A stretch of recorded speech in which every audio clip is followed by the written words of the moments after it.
കരിമ്പുഴയിലെ പകർച്ചപ്പനി വളരെ ഗൗരവമേറിയത്. എം.എൽ.എയുടെ നേതൃത്വത്തിൽ സൗജന്യ മെഡിക്കൽ ക്യാമ്പ്. ഒറ്റപ്പാലം അസംബ്ലി നിയോജക മണ്ഡലത്തിലെ കരിമ്പുഴ ഗ്രാമപഞ്ചായത്തിൽ പകർച്ചപ്പനിയുടെ ഭാഗമായി ഇതിനകം തന്നെ കോട്ടപ്പുറം സ്വദേശി വിപിൻ, ആറ്റാശ്ശേരി സ്വദേശി ജിജോ മോഹൻ, പൊമ്പ്ര സ്വദേശിനി മറിയ എന്നിവർ മരണപ്പെടുകയുണ്ടായി. നിരവധി പേർ പനി മൂലം വിവിധ ആശുപത്രികളിൽ ചികിത്സയിലുമാണ്. ഇത് ഏറെ ആശങ്കയുണ്ടാക്കുന്നതാണെന്ന് ഒറ്റപ്പാലം എം.എൽ.എ കെ പ്രേംകുമാർ പറഞ്ഞു. മഴക്കാലപൂർവ്വ ശുചീകരണ പ്രവർത്തനങ്ങൾ സമയത്ത് ഏറ്റെടുക്കാൻ കരിമ്പുഴ ഗ്രാമപഞ്ചായത്ത് വീഴ്ച വരുത്തിയെന്നാണ് മനസ്സിലായതെന്നും വിവിധ വകുപ്പുകളെയും സന്നദ്ധ സംഘടനകളെയും ഏകോപിപ്പിച്ച് പ്രതിരോധ പ്രവർത്തനങ്ങൾ നടത്താൻ ഗ്രാമപഞ്ചായത്ത് ഭരണസമിതിക്ക് കഴിഞ്ഞിട്ടില്ലെന്നും അദ്ദേഹം പറഞ്ഞു. വിഷയത്തിന്റെ ഗൗരവം കണക്കിലെടുത്ത് പ്രദേശവാസികൾക്കും നാടിനും ആശ്വാസം നൽകാനും ആത്മവിശ്വാസം നൽകാനുമായി ഒരു അലോപ്പതി മെഡിക്കൽ ക്യാമ്പ് എം.എൽ.എ മുൻകൈയെടുത്ത് നടത്തുവാൻ ഉദ്ദേശിക്കുന്നതായും 2026 ജൂൺ 21 ഞായറാഴ്ച രാവിലെ കരിമ്പുഴ ഗ്രാമപഞ്ചായത്ത് ഓഫീസിൽ വെച്ച് പെരിന്തൽമണ്ണ EMS ആശുപത്രിയുടെ സഹകരണത്തോടെ സൗജന്യ അലോപ്പതി മെഡിക്കൽ ക്യാമ്പ് നടത്താൻ തീരുമാനിച്ചതായും അദ്ദേഹം വാർത്താക്കുറിപ്പിൽ അറിയിച്ചു. പ്രിയമുള്ളവരെ, ഏവർക്കും നമസ്കാരം. കേരളത്തിൽ പൊതുവായി പകർച്ചപ്പനികൾ പടരുകയാണ്. നമ്മുടെ നാടിന്റെ ആരോഗ്യരംഗം കേവലം ജീവനക്കാരുടെയും ആരോഗ്യരംഗത്ത് പ്രവർത്തിക്കുന്നവരുടെയും മാത്രം സഹകരണത്തിലും കരുത്തിലുമല്ല മുന്നോട്ട് പോയിരുന്നത്.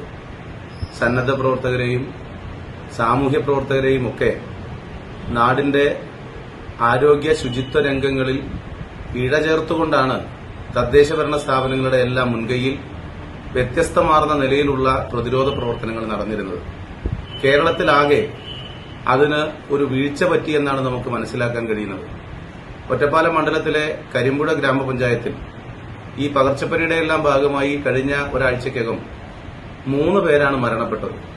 കോട്ടപ്പുറം സ്വദേശി 40 വയസ്സുകാരനായ ബിബിൻ, അതുപോലെ തന്നെ ആറ്റാശ്ശേരി സ്വദേശി ജിജോ മോഹൻ, പൊമ്പ്രയിലുള്ള 62 വയസ്സുകാരി മറിയ എന്നിവർ മരണപ്പെട്ടു. നിരവധി പേർ പകർച്ചപ്പനിയുടെ ഭാഗമായി ആശുപത്രിയിൽ ചികിത്സയിലുമാണ്. ഇത്തരമൊരു സാഹചര്യത്തിൽ ജില്ലാ മെഡിക്കൽ ഓഫീസറുമായി ഉൾപ്പെടെ ഇതിന്റെ ഭാഗമായി എം.എൽ.എ എന്ന നിലയിൽ കോൺടാക്ട് ചെയ്തു. ഗ്രാമപഞ്ചായത്ത് ഭരണസമിതിയാകട്ടെ മഴക്കാലപൂർവ്വ ശുചീകരണ പ്രവർത്തനത്തിന് ഒന്നും ചെയ്തില്ല എന്നതാണ് നമുക്ക് മനസ്സിലാകുന്ന കാര്യം. മാത്രവുമല്ല, പനി വിവരങ്ങൾ റിപ്പോർട്ട് ചെയ്യപ്പെടുമ്പോൾ സന്നദ്ധ പ്രവർത്തകരെയും അതുപോലെ തന്നെ ഇത്തരം പ്രവർത്തനങ്ങളിൽ നല്ല നിലയിൽ സഹകരിക്കുന്ന വളണ്ടിയർമാരെയും ഒന്നും ഏകോപിപ്പിക്കാനോ വിവിധ വകുപ്പുകളെ കൂട്ടിയോജിപ്പിച്ചുകൊണ്ടുള്ള പ്രതിരോധ പ്രവർത്തനങ്ങൾക്ക് നേതൃത്വം നൽകാനോ കരിമ്പുഴ ഗ്രാമപഞ്ചായത്ത് ഭരണസമിതിക്ക് കഴിഞ്ഞതുമില്ല എന്നതാണ് നമുക്ക് മനസ്സിലാകുന്നത്. ഇത്തരമൊരു അന്തരീക്ഷത്തിൽ തൊട്ടടുത്ത ജില്ല നമ്മുടേത് പാലക്കാടും തൊട്ടടുത്ത പ്രദേശം മലപ്പുറം ജില്ലയുടെ ഭാഗമാണെങ്കിൽ പോലും പെരിന്തൽമണ്ണയിലെ EMS സഹകരണ ആശുപത്രിയുടെ മുൻകൈയിലും നേതൃത്വത്തിലും ജൂൺ മാസം 21-ാം തീയതി ഞായറാഴ്ച ഒരു സൗജന്യ മെഡിക്കൽ ക്യാമ്പ് നടത്തുന്നതിന് തീരുമാനിച്ചിരിക്കുകയാണ്. എം.എൽ.എ എന്ന നിലയിൽ മുൻകൈയെടുത്താണ് പ്രസ്തുത മെഡിക്കൽ ക്യാമ്പ് സംഘടിപ്പിക്കുന്നത്.